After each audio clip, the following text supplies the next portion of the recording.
When you're chasing ratings and network profits, you'll throw out common sense, decency, and responsible reporting.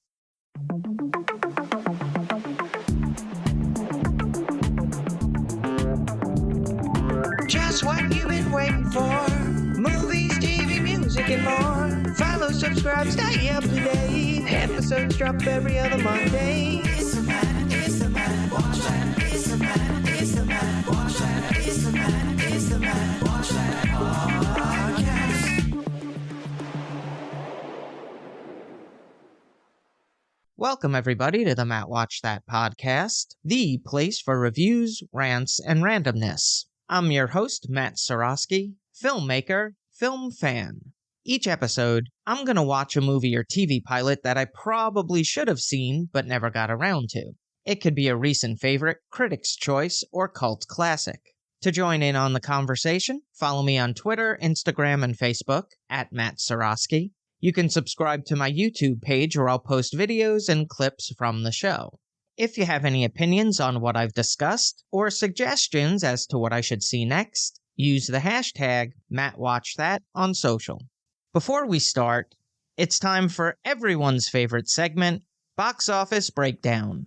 I'm going to review the top 10 movies from November 1983 based on domestic box office gross and give you my thoughts.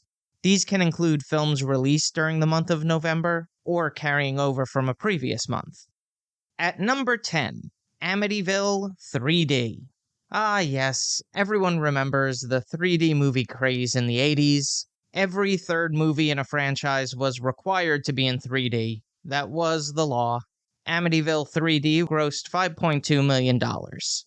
At number 9, with a little over $6 million, is Mr. Mom, classic comedy starring Michael Keaton and Terry Garr. Written by John Hughes, which started his holy crap he's written another script era. It would go on to gross $64.7 million. At number 8, The Right Stuff, with $7.1 million. I'm still trying to get around to this movie. I honestly can't get past the runtime. 3 hours, 13 minutes. At number 7, A Christmas Story, with $7.2 million. The perennial holiday favorite will go on to gross $19.2 million. I'm not sure how anyone hasn't seen this movie yet. With streaming and the 24-hour marathon on TBS, it's tough to miss. At number 6, we have The Dead Zone, based on the Stephen King novel. Features a creepy performance by Christopher Walken, or just a performance by Christopher Walken. It would earn $10 million at the box office and go on to gross $20 million. At number 5, Deal of the Century, with $10.3 million. This is probably the only Sigourney Weaver movie that I haven't seen before. It co-stars Chevy Chase and Gregory Hines, directed by William Friedkin. Anyone have any feedback on it? Is it worth the watch? At number 4, All the Right Moves, with $11.3 million. Coming off the success of The Outsiders and his breakthrough in Risky Business, Tom Cruise plays a football star who's trying to use his particular set of skills to get out of his small town. At number 3, Richard Pryor, Here and Now, with $12.4 million. This was the last of his comedy specials that was released theatrically. It doesn't feature his best material, but it's still better than most of the stand-ups out today, minus Bill Burr. At number 2, The Big Chill, with $15.2 million. Now, I'm not sure if I've ever seen this movie because I think I've confused it with the Raymond Chandler novel/movie, The Big Sleep. So I'm always thinking it's a film noir movie. But no, it's about college friends reuniting after their friend's suicide, which sounds like a great yarn. At number 1, we have Never Say Never Again, with $15.5 million. The Bond film that wasn't a Bond film, but kinda was. After a bunch of box office bombs, Sean Connery returned to the role of James Bond after saying, never again. But the production was under the watchful eye of Kevin McClory, who sued Eon Productions to retain certain rights to the novel Thunderball, and he was able to write a quasi-remake of the story under the title Never Say Never Again. Now, there was supposed to be a big Battle of the Bonds at the box office, as this movie was planned to open the same weekend as the Eon-produced Octopussy. but production delays caused Never Say Never Again to be moved back a few weeks. It was still a box office success, and people were pleased to see Connery back in the role. And that concludes Box Office Breakdown.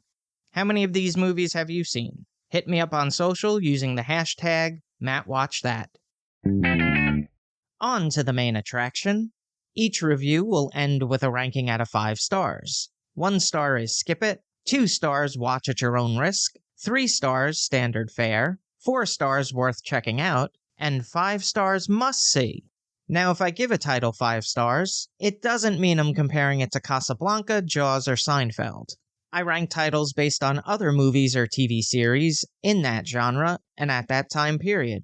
On this episode of the podcast, I'll be reviewing Network from 1976. It was directed by Sidney Lumet, who helmed Cold War thriller Failsafe, crime drama Serpico, and musical reimagining The Wiz. He was nominated for 5 Academy Awards for The Verdict, 12 Angry Men, Dog Day Afternoon, Prince of the City, and this movie. He received an honorary award in 2005. The screenplay was written by Paddy Chayefsky, who scribed drama The Bachelor Party and sci-fi thriller Altered States.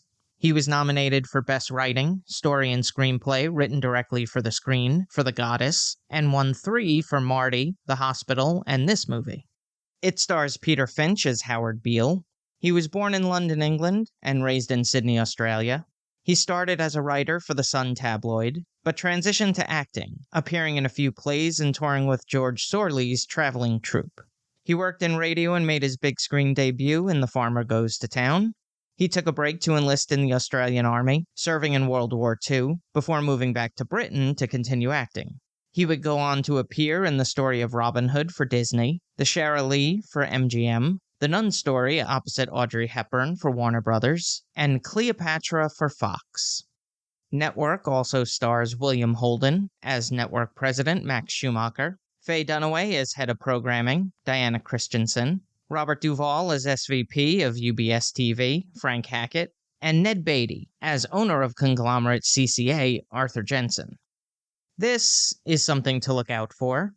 During the filming of The Towering Inferno, William Holden and Faye Dunaway had personal and professional clashes on set, and it was feared that their acrimonious relationship would affect this movie.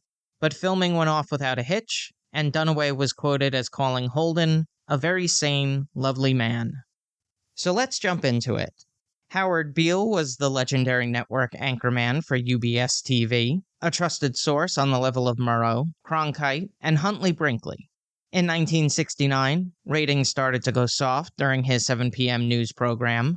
A year later, his wife died and he fell into a depression, isolating himself and drinking heavily. In September 1975, he was let go by Max Schumacher, the president of the news division, effective in 2 weeks. The next night, Howard announces that he's been fired due to poor ratings, and he was going to kill himself on live TV next Tuesday. This becomes the lead story on all the news networks. The SVP of UBS TV, Frank Hackett, wants him fired immediately, and feels it's the right opportunity to reorg the news division, which has been running at a deficit of $33 million.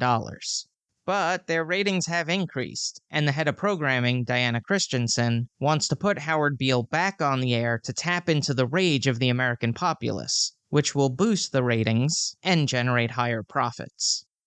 Here's a quote without context. "I'm not sure she's capable of any real feelings. She's television generation. She learned life from Bugs Bunny." I have to say I'm a little offended by that one. Network is a timeless and timely movie. It seems to be the blueprint of Rupert Murdoch and Fox News. When you're chasing ratings and network profits, you'll throw out common sense, decency, and responsible reporting. If this movie were being made today, it would have been written by Aaron Sorkin. It has the same pace and dialogue to The West Wing and The Newsroom. Now, it started out a bit rough for me because I don't like voiceovers, and they basically explained what could have been an entirely different movie called Anchorman.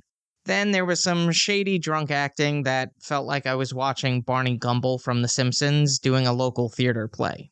As someone who's worked in television since I was 22, I did find some scenes relatable and have been part of these types of discussions, not necessarily about the news, but entertainment. Those were definitely interesting to watch, but I did find the scenes outside of the network to be a little slow. This is one movie where I didn't care about the inter-office relationships. I wanted to know more about the behind the scenes. Now for a little trivial trivia. Beatrice Straight won for Best Actress in a Supporting Role, and with only 5 minutes and 40 seconds of screen time, it's the shortest performance to ever win an Oscar. Peter Finch was also the first person to receive a posthumous award for Best Actor in a Leading Role. He passed away about a month before the ceremony. Network was produced by Howard Gottfried and Fred C. Caruso, and distributed by United Artists. It was filmed at CTV Toronto Studios in Ontario, Canada, Sea Spray Inn out in East Hampton, New York, as well as parts in Manhattan. The cinematography was captured by Owen Reutzmann, whose filmography includes rom-com Play It Again Sam, crime thriller The Taking of Pelham 123, and mystery The Stepford Wives. He was nominated for Best Cinematography of The French Connection, The Exorcist, Tootsie, Wyatt Earp, and this movie. He received an honorary award in 2018. It was edited by Alan Heim, who worked on musical Godspell, Romance Valmont, and crime drama American History X. He won an Academy Award for Best Film Editing of All That Jazz, and was nominated for this movie. The score was composed by Elliot Lawrence, who wrote the music for action flick Thunder and Dixie, and demolition derby drama Hot Rod Hullabaloo. I definitely have to check that one out. He won 4 Primetime Emmy Awards for The Edge of Night, and ABC After School specials, The Unforgivable Secret, and Sometimes I Don't Love My Mother. The runtime is 2 hours, 1 minute. It had a budget of $3.8 million, and grossed $23.7 million at the box office. It was nominated for 10 Oscars at the 1977 Academy Awards for Best Film Editing, Cinematography, Actor in a Supporting Role, Actor in a Leading Role, Director, and Picture, and winning for Best Writing, Screenplay written directly for the screen, Best Actress in a Supporting Role, Actress in a Leading Role, and Actor in a Leading Role. In 2017, it was adapted into a play by Lee Hall, writer of Billy Elliot, War Horse, and Rocket Man, and starred Breaking Bad's Bryan Cranston. It premiered at the Littleton Theatre in London, and transferred to the Belasco Theatre on Broadway a year later. It also featured Tatiana Maslany and Tony Goldwyn.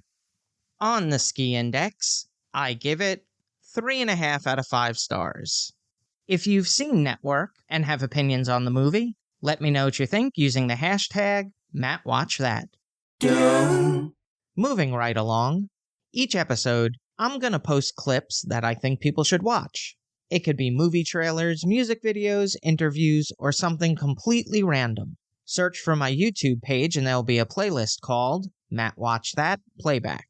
The Cars were a new wave band formed in Boston in 1976, comprised of co-lead vocalist and rhythm guitarist Rick Ocasek, co-lead vocalist and bassist Benjamin Orr, lead guitarist Elliot Easton, keyboardist Greg Hawkes, and drummer David Robinson.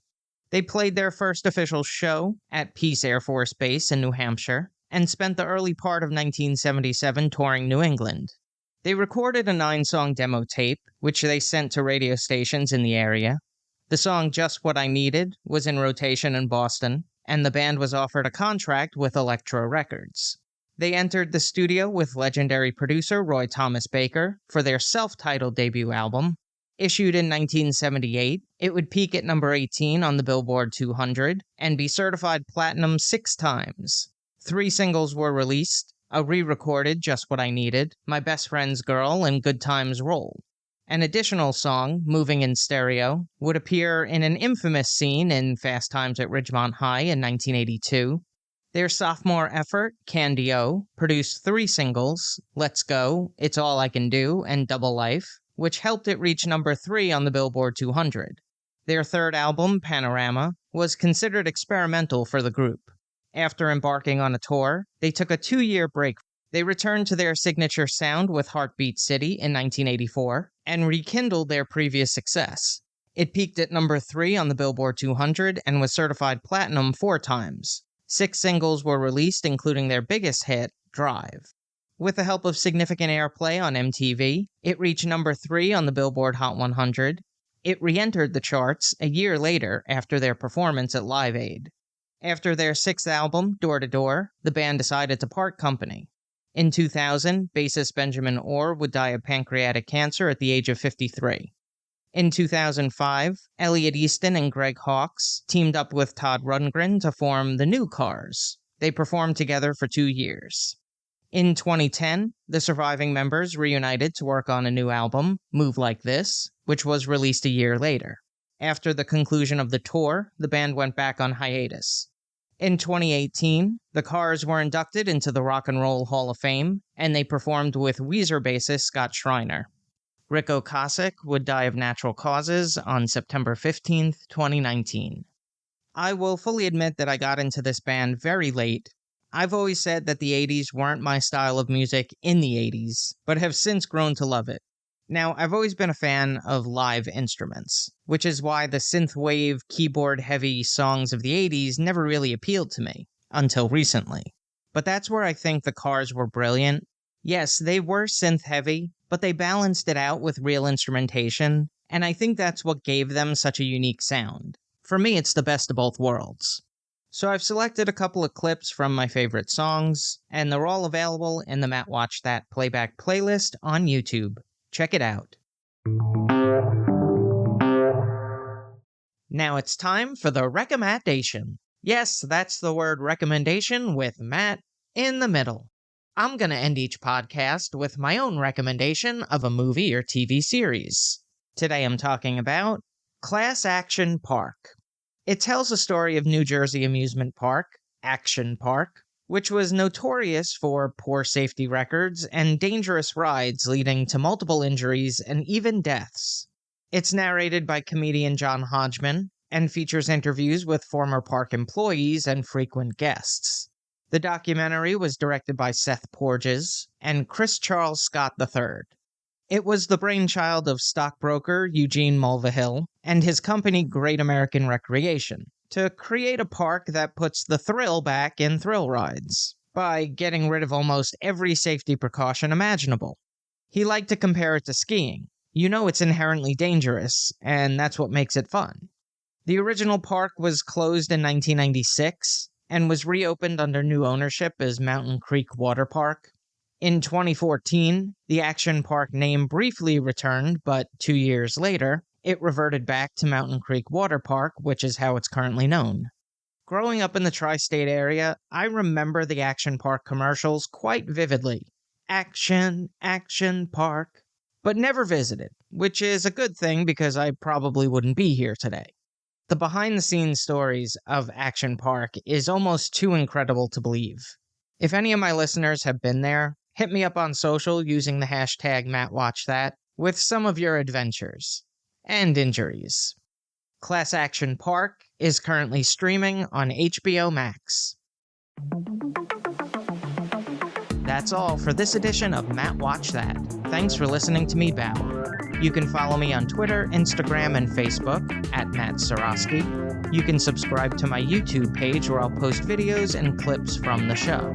If you have any opinions on what I've discussed or suggestions as to what movie or TV pilot I should see, use the hashtag MattWatchThat on social. Head over to mattseroski.com for all the latest news and updates, and come back next time for the reviews, rants, and randomness.